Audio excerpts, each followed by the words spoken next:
something to begin, many times another thing must end.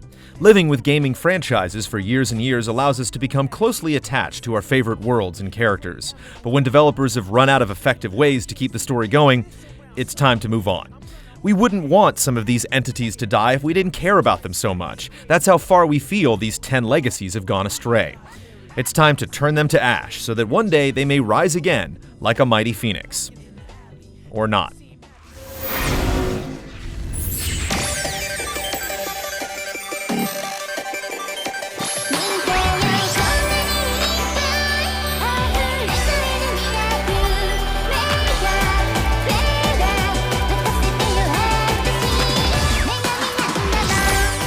The HYPERDIMENSION NEPTUNIA series has a novel premise: personify video game consoles and have them fight in a literal console war.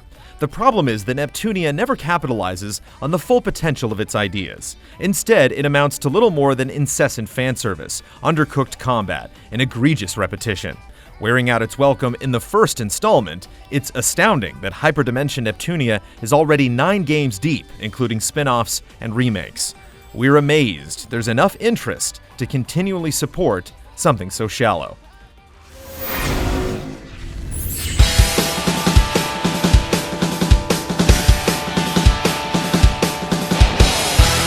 The long-running Tales series has had some great games in its history. Games like Tales of Symphonia and Tales of Vesperia are beloved by many JRPG fans. However, the more recent titles haven't really done much to move the franchise forward. Tales of Grace's F featured one of the dullest casts we've played in recent memory. Tales of Exilia's story was so boring and cliché, many of us couldn't finish it, and subsequently didn't bother with Exilia 2. Tales of Zestiria looks to be the same game we've been playing for years. The series can do better, and it's frustrating to see it settle for average. It had a good run, but it's time to end the tale.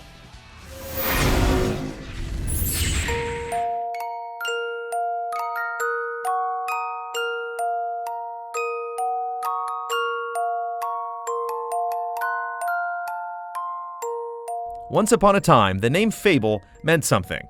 Its initial concept of a hero discovering his or her world through a series of life-altering decisions has been put aside to experiment with motion controls, party games, and asymmetrical multiplayer.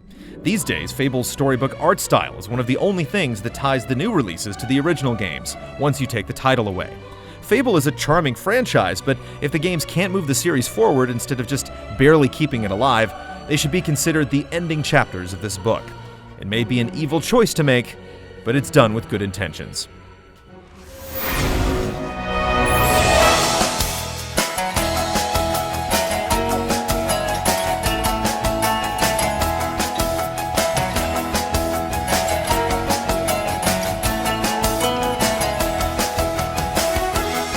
Originally meant to be a satire of American culture and overconsumption, the Sims series has crossed the fine line of becoming a parody unto itself.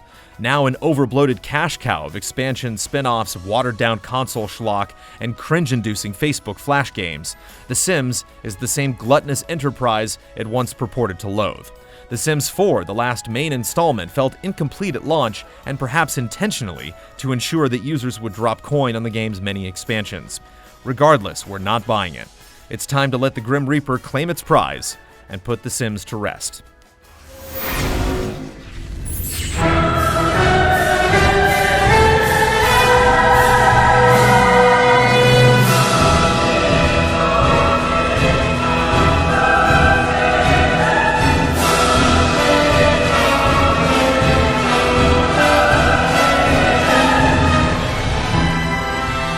Some souls still burn for this monumental series, but the fire is not as bright as it once was. At the launch of the Dreamcast, SOULCALIBUR was cutting edge, a new approach to 3D fighters that obliterated everything else available.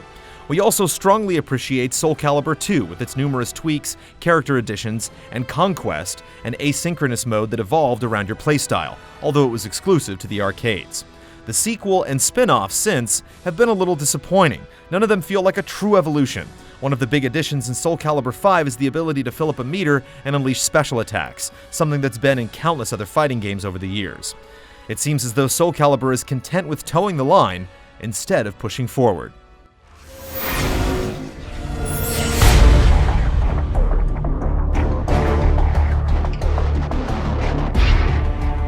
Hold the phone, what's Metal Gear Solid, one of the greatest franchises of all time, doing on this list? Let us explain. This isn't a matter of poor quality or a dearth of new ideas. This has everything to do with series creator Hideo Kojima's sudden and secretive firing. Konami has promised to keep publishing new Metal Gear games, and that's fine, Rising is great. We just specifically never want to see one end with the word solid. Kojima's gone, that story is over. The world will not need another Metal Gear Solid game. Snake had a hard life. He needs some time off.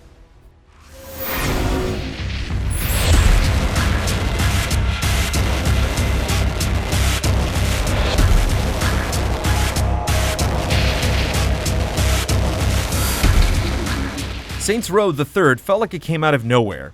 There are things worth admiring in Saints Row 2, but the sequel is where the series really got its voice. Total irreverence only works in games when there's a solid foundation to support it. It's hilarious that you can blow up zombies with Burt Reynolds and launch people out of a cannon, but it's even better that this stuff actually feels good too. You can have too much of a good thing, however.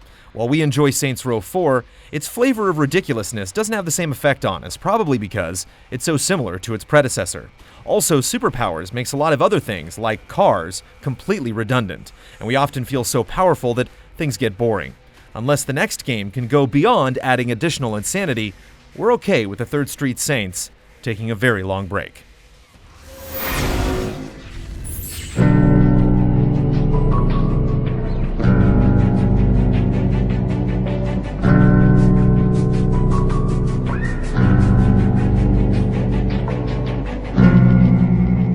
With its arresting debut trailer, Dead Island gained attention and became a massive hit for Deep Silver.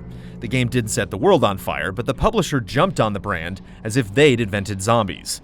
They rushed out an uninspired sequel of sorts with Dead Island Riptide, and then creative differences led the original developers at Techland to part ways and start anew with Dying Light.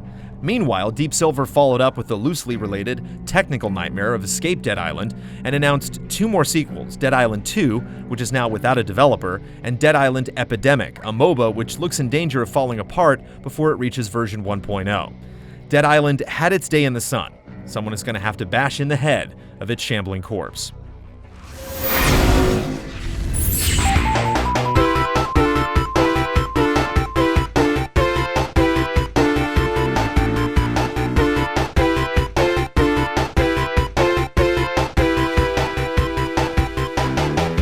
We bet you could see this one coming, but seriously, we mean this. Sonic can die.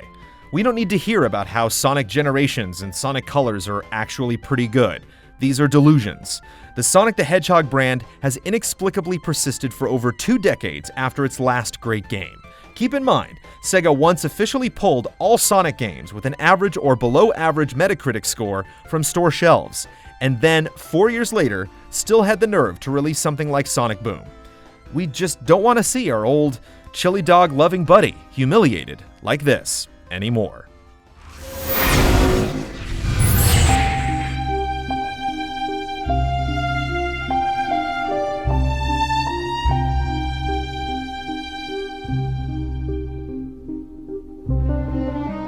In 5 short years since Assassin's Creed Brotherhood, a series with genuine potential has become a hamster wheel for multiple teams of talented developers to run in place, drudging out hollow open worlds every calendar year. With any comprehensible storyline long since abandoned, all that remains are games that barely manage to make even the most casual gamer feel like an expert killer. And don't forget the piles of insignificant side games and expanded content, so dense that few could hope to untangle the web of directionless lore.